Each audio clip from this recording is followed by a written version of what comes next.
Mobile देख रहे हो सत्संगी आदमी है क्या?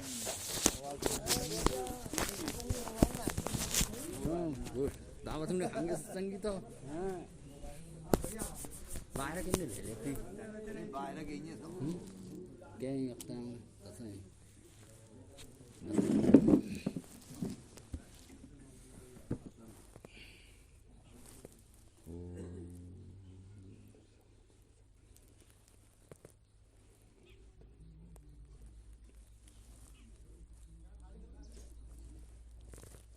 आज इस सत्संग सभा के अध्यक्ष महोदय, कुशल विवेकी संचालक जी और दूर दराज से आयु सभी सज्जनगण, भक्तगण, माताएं, बहनें, सभी को मैं हाथ जोड़ करके प्रणाम करता हूँ।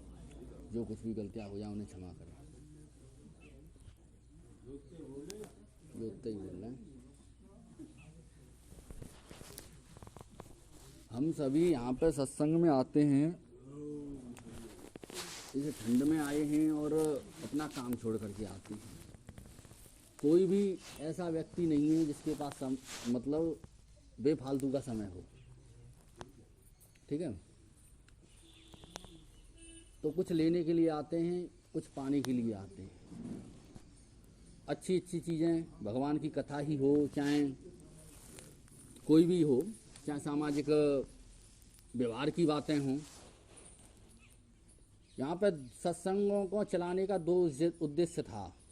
एक सामाजिक जो देखा जाता है व्यवहार में उसको सुधारना, और दूसरा अपने आप को जानना। अपने आप को जानने का मतलब उस ब्रह्म को ही जानना है, उस परमात्मा को जानना, उस परमात्मा के बारे में जानना जो अज्ञात सत्ता है, जिससे ये जगत प्रकट हुआ है, जिससे ये जगत प्रकट हुआ है, जिससे हम सब, हमारा जो अस्तित्व है वो क्या है। हम ये देह हैं, हमारी जो तीन देह हैं, हमारी तीन देह हैं। एक तो ये जो दिख रही है देह, जो स्थूल है, माटी का जो पुतला है, ये सभी को समझ में आ रहा है। और एक है सूक्ष्म शरीर, जिसे लिंग शरीर कहा जाता है, जो स्वप्नों में होता है। उसका भी आपने अनुभव किया है। रात में सपना सभी को आता है और आप अनुभव करते हैं, माता बहनों को भी आता है, आदमी सभी को आता है। एक वो देह हो गया, और एक देह होता है कारण देह। वो भी रात में निद्रा अवस्था में जब हम बेहोश होते हैं, जब हमारे मन और शरीर कार्य नहीं कर रहा होता, सूक्ष्म शरीर भी अपना सो जाता है, उसमें जब होश ही नहीं रहता, तब वो भी एक कारण अज्ञान शरीर जिसको बोला जाता है, वो भी है। लेकिन उस समय हम ये नहीं कह सकते कि हम नहीं थे, हम तब भी थे, लेकिन हमें होश नहीं था। तो हमारा होना तीनों में है, हमारा जो होना है वो तीनों में है। तो ये एक कार हो गई, एक कार हो गई, जैसे तीन कारें हो गई। एक तो हो गई जागृत कार, जागृत कार में ये देह आती है। और एक हो गई आपकी सूक्ष्म कार, जिसमें आपका सपने आते हैं। और एक हो गई आपकी जो निराकार कार, जिसमें आपको कोई बोध ही नहीं है, सुसुप्ति, जिसमें आपको निद्रा अवस्था है, नींद आ गई है। इन तीनों में एक है, वहीं पर है। ये तो विनाशी हो गए तीनों देह विनाशी हैं। छोड़ते हो दिन रात, पाते हो मिलते हो, लेकिन जो अविनाशी है, जो चौथा धाम है, वो तुम स्वयं हो, वो तीनों में विराजमान है। उसको हमको जानना चाहिए, उसको हमको समझना चाहिए। क्योंकि भगवान ने कहा है, श्रीमद् भागवत में भी आया है कि तत्व जिज्ञासुओं के यही जानने के योग्य है, इतना ही जानना है उनको कि अविनाशी, जो विनाशी में अविनाशी को देख लेना, इस देह में, मन में और उसमें सुसुप्ति अवस्था में अपने आप को जान लेना, इतना ही जानना है। जैसे उदाहरण के अनुसार उदाहरण भी देते हैं संत जन, वो कहते हैं जैसे घड़ा। देखिए, कोई ऐसी कोई बात नहीं होगी यहाँ पर जो आपकी समझ में ना आए। अगर समझ में ही ना आए तो मेरा कहना ही खराब है, समझ में आनी चाहिए।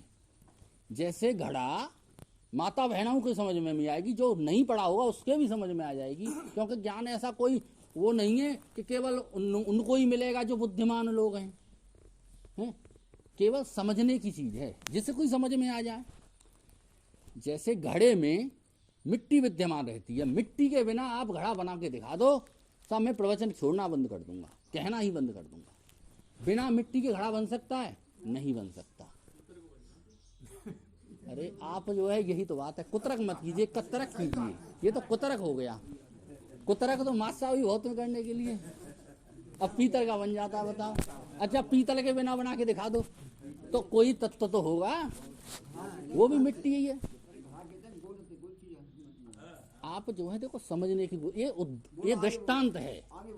इस दृष्टांत के अनुसार, इस मतलब वाच्य के अनुसार हम किसी अर्थ को बताना चाह रहे हैं, न कि ये बताना चाह रहे हैं। बोल रहे हैं, हम बोल ही रहे हैं, हम बोल ही रहे हैं। लेकिन भाल मास साहब ने कुछ किया कहा था, उस वजह से मेरा विटामिट हो गया। हाँ, अपने को जानने की तो बता रहे हैं, अन्वय व्यतिरेक के द्वारा अपने आप को जो जानने का वो अर्थ है, वो अन्वय व्यतिरेक के द्वारा अपने आप को जाना जा सकता है, और कोई पद्धति नहीं है। अन्वय व्यतिरेक क्या है उसको समझना है हमें। वही हम अभी समझा रहे थे। जिस में घड़ा बना तब मिट्टी थी, और मिट्टी जब भी है जब घड़ा नहीं था, तो मिट्टी का तो कभी अभाव है ही नहीं, तो अपने आप का अभाव नहीं हो सकता। अगर जो अपने आप को मरा मानते हैं तो हम उनके लिए कुछ नहीं कह सकते। अब माँ साहब कहें मैं मरूंगा, मैं मरूंगा, मैं इसके बाद मर जाऊंगा, वो ही मरेगा जो अपने आप को मरा देखता है। क्योंकि गीता में, अब ये एक हंसी की बात हो गई, हंसने का विषय नहीं है, ये समझने का विषय है। ठीक है, हाँ, ये भी एक मिट्टी ही है, लेकिन इस मिट्टी में उस चेतन तत्व को जानो, उस चेतन तत्व को जानो जो आत्मा है। कहने का हम जो बता रहे हैं, अगर सीधा आपको बताते तो ये दृष्टांत न देते तो आपकी समझ में नहीं आती, इसीलिए इसको बताया गया है। जो संत जन जो होते हैं, जो आपको जानकारी पहले से होती है, उसको बताते हैं। क्योंकि स्वप्नों का उदाहरण क्यों दिया? इसी वजह से दिया। जागृत का उदाहरण क्यों दिया? इसी वजह से देते हैं, क्योंकि आपको केवल इसी का अनुभव है, जो इन्हीं का अनुभव है, जब भी तो इसी के अनुसार, इसी के आधार पर उस तत्व तक पहुंचाया जा सकता है। और अगर आप हम डायरेक्ट ही यूँ कहें कि सब जितना भी जगत है पसारा है, उस ब्रह्म के होने का सबूत है, वही ब्रह्म है, उससे अलग कुछ नहीं है, एक ही ब्रह्म है। हम तुम सब कह देंगे तो आपको भ्रम हो जाएगा, अरे ये तो गलत झूठ बोल रहे हैं, गप्प मार रहे हैं। अरे अगर राम नाम सत्य है तो बाकी सब गप्प है, और बाकी सब गप्प है, बाकी सब सत्य है तो राम नाम गप्प है। एक ही बात सत्य होगी, चाहे तो ये गप्प होगी या वो गप्प होगी। अब आप निर्णय कर लो कि राम नाम सत्य है कि बाकी सब गप्प है, तो ठीक है, या राम नाम गप्प है बाकी सब सत्य है। अब बताइए, ब्रह्म सत्यम जगत मिथ्या, या तो जगत को मिथ्या कह दो तो ब्रह्म सत्य है, और अब ब्रह्म को सत्य कहते हो तो ये जगत मिथ्या है। तो एक को तो स्वीकार करना पड़ेगा ना, करना पड़ेगा, ब्रह्म सत्य, एक को स्वीकार तो करना पड़ेगा। अगर राम नाम सत्य है, या अगर मिट्टी सत्य है, तो घड़ा मिथ्या है, तीनों कालों में मिथ्या है। वो बनेगा, बिगड़ेगा, लेकिन मिट्टी का कोई अभाव नहीं होगा। यही मैं बताना चाह रहा था आपको। ऐसा नहीं ऐसा यहाँ पे कोई चीज ही नहीं है जो समझ में ना आए। समझ में नहीं, इनकी भी समझ में आएगा, इनकी भी समझ में आएगा, इनकी भी समझ में आएगा, ऐसी कोई चीज है। लेकिन हम एक इस चीज को हम गुप्त रखें, अरे ये तो केवल ज्ञानियों का ही विषय है, भक्त कुछ नहीं है। अरे भक्ति एक साधन है उस तत्व तक पहुंचने का। भक्त कोई कुछ और नहीं लेता, ज्ञानी को जो मिलता है वही भक्त को मिलता है। गीता में भगवान श्री कृष्ण ने कहा है कि जो मुझको सब में देखता है और मुझसे सबको देखता है, वही वास्तव में सत्य देखता है, वही मेरा भक्त है, वही मेरा अनन्य भक्त है। जो मुझको सदा और सर्वदा देखता है, जो सब में देखता है, बिना चेतन के आप जाय बिन जाने, झूठे साँच, रामायण में कहा है, झूठे साँच जाय बिन जाने। जिसको बिना जाने ये झूठ भी सत्य सा लगता है, जिसको बिना जाने, अगर उसको जान लिया तो ये झूठा लगेगा। या तो ये झूठ होगा या वो झूठ होगा। लेकिन अब हमारे लिए ये झूठ, ये सत्य लग रहा है, वो झूठ लग रहा है, क्योंकि हम उसको जानते नहीं हैं। जय श्री राम, जय श्री राम। अब थोड़ा सा और कहेंगे, 5 मिनट और दो इसको। हाँ 2 मिनट, ठीक है। या तो ये सत्य होगा, तो सत्य एक ही है। लेकिन इस अब इस विनाशी में अविनाशी को देख लो, और उस सूक्ष्म में, उस सूक्ष्म जगत में, मन में, उस अविनाशी अपने तन और मन रहित होकर के अपने चेतन को देख लो। वही अपने आप को जानना है, वही भगवान को जानना है, वही ब्रह्म को जानना है।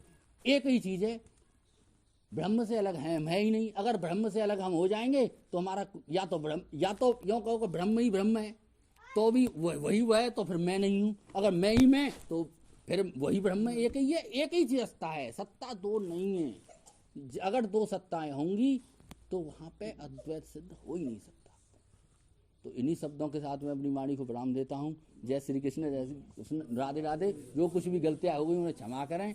और आपका बच्चा हूँ, जितना मेरी समझ में आया, 10 साल से मैं सत्संग कर रहा हूँ, 2008 से 10 साल और पहले से ही 10-12 सालों का जो है समझ में आया। लेकिन आप भी बहुत दिनों से सत्संग कर रहे हैं, ये समझने के लिए और समझाने के लिए आते हैं। ऐसा यहाँ पे कुछ नहीं है, कोई भी वाद विवाद नहीं है कि ये नहीं है कि मेरी ही बात सत्य है। सत्य एक ही होगा, अनेक नहीं हो सकते। लेकिन समझने के और कितना समझ में आता है आदमी की, उस चीज़ों को यहाँ पे समझाया जाता है। ऐसा नहीं है कि यहाँ पे अपनी भाई भाई बग गए और समझ में ना आया एक हुकाऊ के, तो वो तो है बेकार। अब थोड़ी देर हमारे वक्ता और आएंगे, वहाँ पे मेरी बात का भी खंडन करेंगे वो, तो मैं किसी की बात का खंडन नहीं करता, उनकी जितनी समझ में आया है वो है। लेकिन किसी की, आप किसी ऊंची बात को आप काटोगे तो ये गलत है, ये गलत है, नहीं काटना चाहिए। अपनी बात कहिए। इन्हीं शब्दों के साथ मैं अपनी वाणी को काम देता हूँ। वास्तव में तो सत्य तो परमात्मा ही है, चेतन सत्य है। माया का सत्य से गति है, बंदी है, बनना है।